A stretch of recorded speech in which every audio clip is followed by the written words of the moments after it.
ലോകത്തിന് മുഴുവൻ ശ്രദ്ധ ഇപ്പോൾ പശ്ചിമേഷ്യയിലേക്കാണ്. അമേരിക്കയും ഇറാനും തമ്മിലുള്ള ഈ ഒരു ഫൈറ്റ് വലിയൊരു യുദ്ധത്തിലേക്ക് മാറുമോ എന്ന് എല്ലാവരും പേടിച്ചുകൊണ്ടിരിക്കുന്ന സമയത്താണ് കടലിന്റെ മറ്റൊരു വശത്ത് നമ്മുടെ മച്ചാന് ചില പരീക്ഷണങ്ങൾ നടത്തിക്കൊണ്ടിരിക്കുന്നത്. ആരാണ് ഈ മച്ചാൻ എന്നല്ലേ? നമ്മുടെ സ്വന്തം ഉത്തര കൊറിയൻ ഭരണാധികാരി കിം ജോങ് ഉൻ.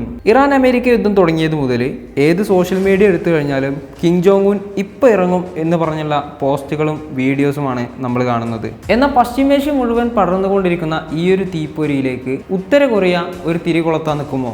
ഓൾറെഡി ഇങ്ങനെ ഒരു സംശയം നിലനിൽക്കുന്ന സാഹചര്യത്തിൽ എന്തിനായിരിക്കും കിം തൻ്റെ ഒരു യുദ്ധക്കപ്പൽ സന്ദർശിക്കുന്നതും പുതിയ മിസൈൽ പരീക്ഷണങ്ങൾ നടത്തുന്നതും? ഇത് വെറുതെ ഒരു സൈനികാഭ്യാസത്തിൻ്റെ ഭാഗമായിട്ട് ചെയ്തതായിരിക്കുമോ, അതോ ഞങ്ങൾ ഇവിടെയൊക്കെ തന്നെ ഉണ്ട് എന്നുള്ള അമേരിക്കക്കുള്ള ഒരു മുന്നറിയിപ്പായിരിക്കുമോ?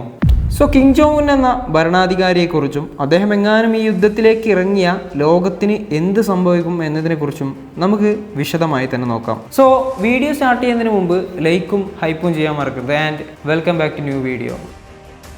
ആദ്യം കിം ജോങ്ങിനെ കുറിച്ച് ഞാൻ കുറച്ച് കാര്യങ്ങൾ പറഞ്ഞുതരാം. ഉത്തര കൊറിയയുടെ പരമോന്നത നേതാവാണ് ഈ പുള്ളി. 2011 ഇദ്ദേഹത്തിൻ്റെ അച്ഛനായ കിം ജോങ് ഇല്ലിൻ്റെ മരണശേഷമാണ് ഇയാൾ അധികാരത്തിൽ വരുന്നത്. അന്നു മുതൽ ഇന്ന് വരെ ലോകത്തിലെ ഏറ്റവും വിചിത്രമായ ഈ രാജ്യത്തെ തൻ്റെ കൈക്കരുത്തിൽ ഒതുക്കി നിർത്താൻ കിമ്മിന് കഴിഞ്ഞിട്ടുണ്ട്.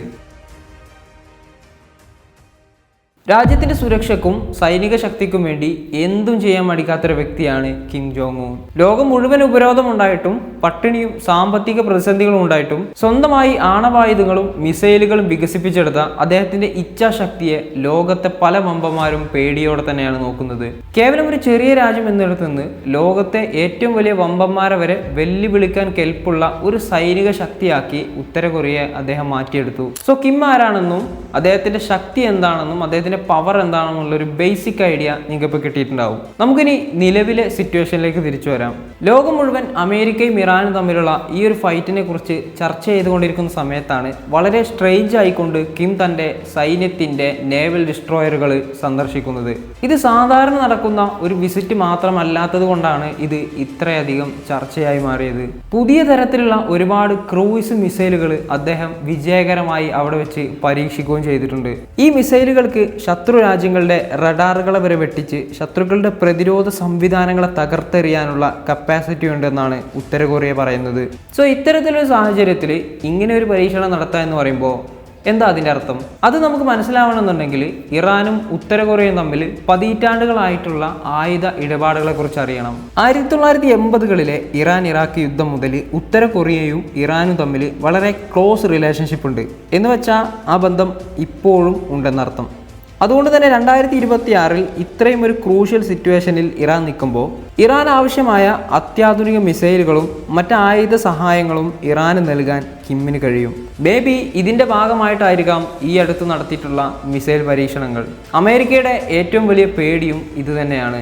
മാത്രമല്ല അമേരിക്ക ഇറാന്റെ പിന്നാലെ ഇങ്ങനെ പോകുമ്പോൾ കിം എങ്ങാനും കിഴക്കൻ ഏഷ്യയിൽ, അതായത് ദക്ഷിണ കൊറിയയിലോ ജപ്പാനിലോ ഒരു പ്രകോപനം ഉണ്ടാക്കി കഴിഞ്ഞാൽ അമേരിക്കക്ക് അവരുടെ സൈന്യത്തെ സ്പ്ലിറ്റ് ചെയ്യേണ്ടതായി വരും. ഇത് അമേരിക്കയെ വീക്കാക്കും, ഇറാൻ അത് ഗുണം ചെയ്യുകയും ചെയ്യും. പിന്നെ ഉത്തര കൊറിയ തന്നെ ഒരു ഡെഡ്ലി എനിമിയാണ്. അവരുടെ കയ്യിലുള്ള ഹാസ്വാങ് മിസൈലുകൾക്ക് 15,000 കിലോമീറ്റർ വരെ സഞ്ചരിക്കാൻ കഴിയും. അതായത് കൊറിയയിൽ ഇരുന്നു കൊണ്ട് തന്നെ അമേരിക്കൻ ഭൂഖണ്ഡത്തെ മുഴുവൻ തകർക്കാൻ കിമ്മിന് കഴിയുമെന്നർത്ഥം. മാത്രമല്ല പശ്ചിമേഷ്യയിലെ പല രാജ്യങ്ങളും ഉപയോഗിക്കുന്ന മിസൈലുകളിൽ ഉത്തര കൊറിയയുടെ വ്യക്തമായ സാന്നിധ്യമുണ്ടെന്ന് UN തന്നെ പലതവണ റിപ്പോർട്ട് ചെയ്തിട്ടുണ്ട്. അതായത് ഇവരുടെ ആയുധ കൈമാറ്റങ്ങളും സഹായങ്ങളും പലപ്പോഴും യുദ്ധത്തിന്റെ ഗതി തന്നെ മാറ്റിക്കളയും. ഇനി കിമ്മിന്റെ സൈനികരുടെ എണ്ണം നോക്കിക്കഴിഞ്ഞാൽ തന്നെ ലോകത്ത് ഏത് വൻ ശക്തികളെയും വെല്ലുവിളിക്കാൻ പറ്റുന്ന രീതിയിൽ ഏതാണ്ട് 12 ലക്ഷത്തിലധികം സജീവ സൈനികർ ഉത്തര കൊറിയ ഉണ്ട്. ലോകത്തിലെ ഏറ്റവും വലിയ സൈനിക ശക്തികളിൽ ഒന്നാണിത്. ചുരുക്കി പറഞ്ഞാൽ ഈ യുദ്ധം ഇങ്ങനെ പോയി കഴിഞ്ഞാൽ രണ്ട് രാജ്യങ്ങൾ തമ്മിലുള്ള യുദ്ധം എന്നതിനപ്പുറം ലോകത്തിലെ വൻ ശക്തികൾ തമ്മിൽ നേർക്കുനേർ ഏറ്റുമുട്ടുന്ന ഒരു മഹായുദ്ധത്തിലേക്ക്, അതായത് ഒരു 3ാം ലോക മഹായുദ്ധത്തിലേക്കാവും ഇത് എത്തിച്ചേരുക. ഇനി നമ്മൾ നമ്മുടെ കാര്യം നോക്കിക്കഴിഞ്ഞാൽ കേരളത്തിൽ ഓൾറെഡി ഇഷ്യൂസ് സ്റ്റാർട്ടായിട്ടുണ്ട്. യുദ്ധം നടക്കുന്നത് അവിടെയല്ലേ എന്നാണ് നിങ്ങൾ വിചാരിച്ചിരിക്കുന്നതെങ്കിൽ നിങ്ങൾ മനസ്സിലാക്കിക്കോ, അത് ഏറ്റവും കൂടുതൽ ബാധിക്കാൻ പോകുന്നത് നമ്മളെ തന്നെയാണ്. ഈ യുദ്ധം ഇങ്ങനെ മുന്നോട്ട് പോയി കഴിഞ്ഞാൽ നമ്മൾ നേരിടാൻ പോകുന്ന, അതായത് നമ്മൾ കേരളക്കാർ നേരിടാൻ പോകുന്ന പ്രധാന പ്രശ്നങ്ങളെ കുറിച്ചായിരിക്കും അടുത്ത വീഡിയോയിൽ പറയാൻ പോകുന്നത്. സോ ചാനൽ മറക്കാതെ സബ്സ്ക്രൈബ് ചെയ്യുക. അതുപോലെ തന്നെ സബ്സ്ക്രൈബ് ചെയ്യുന്ന സമയത്ത് ബെൽ നോട്ടിഫിക്കേഷനിൽ ഓൾ എന്ന് എനേബിൾ ചെയ്തിട്ടില്ലേ എന്ന് കൂടി ഉറപ്പുവരുത്തുക. ആൻഡ് ഈ വീഡിയോ നിങ്ങൾക്ക് ഉപകാരപ്പെട്ടിട്ടുണ്ടെങ്കിൽ ലൈക്കും ഹൈപ്പും ചെയ്യാൻ മറക്കരുത്. And see you in the next video.